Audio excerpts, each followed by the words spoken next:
Engineer के कमरे में एक तख्ती मिली है जिसमें जस्टिस इज ड्यू लिखा हुआ है। इससे पता चलता है कि अतुल को किस कदर इंसाफ की आस थी। अतुल सुभाष के परिवार वालों ने उस पीड़ा का बखान किया है जिससे वो पिछले 4 सालों से गुजर रहा था। ऐसे में हमारा दूसरा सवाल इसी से जुड़ा है। हमारा सवाल है कि इंसाफ की आस में खुदकुशी करने को क्यों मजबूर हुआ इंजीनियर। इंसाफ की तलाश में वो अदालत के दरवाजे तक पहुंचा था, लेकिन जब वहां भी उसकी सुनवाई की जगह दर्द और तलखी मिली तो वो पूरी तरह से टूट गया।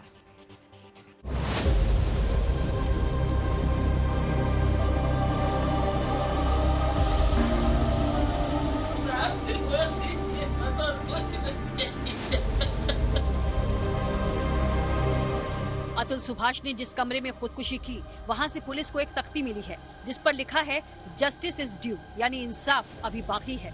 इंसाफ की आस के लिए अतुल ने कानून से कोर्ट तक सबका दरवाजा खटखटाया, फर्जी मुकदमों से खुद को और परिवार को बख्श देने की गुहार तक लगाई, लेकिन उसकी कहीं सुनवाई नहीं हुई। मजबूरी में आकर अतुल ने खुद की जान लेने का फैसला लिया।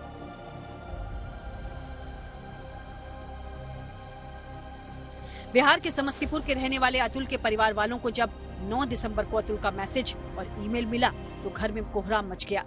बट जो भी चीज़ हुआ अनफॉर्चुनेट हुआ और मुझे पता ही नहीं था कि ऐसा भी कुछ कर सकता है। अदरवाइज इवन एक बार भी सिंगल बार भी एक बार वो मेरे से डिस्कस किया होता या पापा से डिस्कस किया होता तो आई गेस कि मैं उसको यहाँ से निकाल के लेके गया होता। बट वो कभी डिस्कस नहीं किया, मेरे से भी नहीं किया और पापा से भी नहीं किया डिस्कस इस चीज़ों पे। अतुल ने अपने सुसाइड नोट में बताया कि उन्हें अभी तक इंसाफ नहीं मिला है, लिहाजा अब अतुल के परिवार वाले अतुल को इंसाफ दिलाने की लड़ाई लड़ने के लिए तैयार हो गए हैं। जो वो उसने लिखा है अपने सुसाइडल नोट पे, तो मुझे जस्टिस चाहिए, एट एनी कॉस्ट चाहिए। उसने अपने जो मेल्स भेजे हैं वो प्रेसिडेंट ऑफ इंडिया को भी भेजा है, उसने सुप्रीम कोर्ट ऑफ इंडिया को भी भेजा है। वी वांट कि इस लॉ में ऐसा कुछ लॉ है जिससे एक मेन को भी कोई प्रोटेक्शन मिले। अतुल के परिवार वालों का आरोप है कि अतुल की पत्नी निकिता सिंघानिया और उसके परिवार वालों ने अतुल पर कई फर्जी मुकदमे कर रखे थे और इन मुकदमों ने उसका और उसके परिवार वालों का जीना मुहाल कर रखा था। हमारा बेटा हमको कहता था कि पापा हम जाते हैं कोर्ट में तो हमारे पास हमको जो है तो पूरा जस्टिस नहीं मिलता है। हर आदमी हमको जो है तो कानून व्यवस्था के अंतर्गत कोई काम नहीं होता है और ये नियम से चलने वाला, कानून से चलने वाला आदमी था, लेकिन ये कभी भी जो है तो वहाँ की कानून व्यवस्था को एकदम मानता था कि एकदम खत्म है।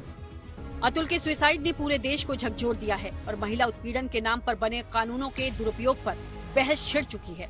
सोशल मीडिया पर भी अतुल को इंसाफ दिलाने की मांग जोर शोर से उठ रही है और एक धंधा लोग बना लेंगे उसको। करोड़ों रुपए की एक्सटॉर्शन उससे की जा रही थी जो कि उसकी कैपेसिटी से भी बहुत बाहर थी।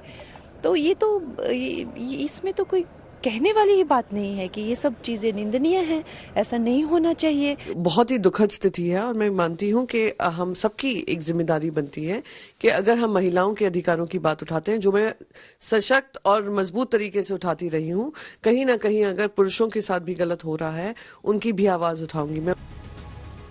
समाज को झकझोर देने वाले इस सुसाइड केस के बाद बेंगलुरु पुलिस ने अतुल सुभाष की पत्नी और उसके घर वालों के खिलाफ खुदकुशी के लिए उकसाने का केस दर्ज कर तफ्तीश शुरू कर दी है।